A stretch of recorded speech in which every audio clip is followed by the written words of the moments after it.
Siamo partiti per il mio secondo itinerario in Friuli Venezia Giulia, ma dopo circa un'oretta e mezza ci siamo già fermati.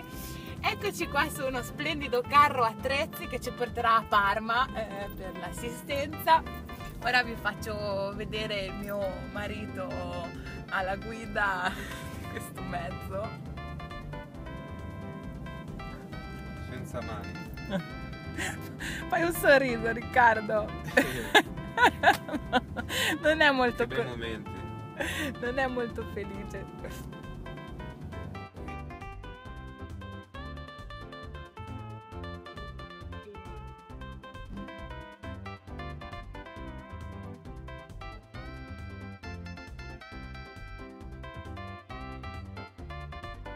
Eccoci qua con il signor Gianfranco. Gianfranchi Antonio. È il nostro carro attrezzista, no? Sì, sì. Ce la faremo ad arrivare qui a Friuli, secondo lei?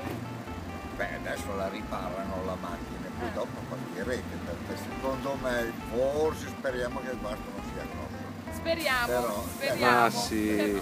Grazie. Modo, Ma sì, vi ma auguro buon viaggio. Comunque è stato molto piacevole viaggiare sul suo carro attrezzi. Ha visto che comodità? Sì, comodissimo, nuovo turismo. Avete turismo risparmiato carro anche la nafta a venire giù.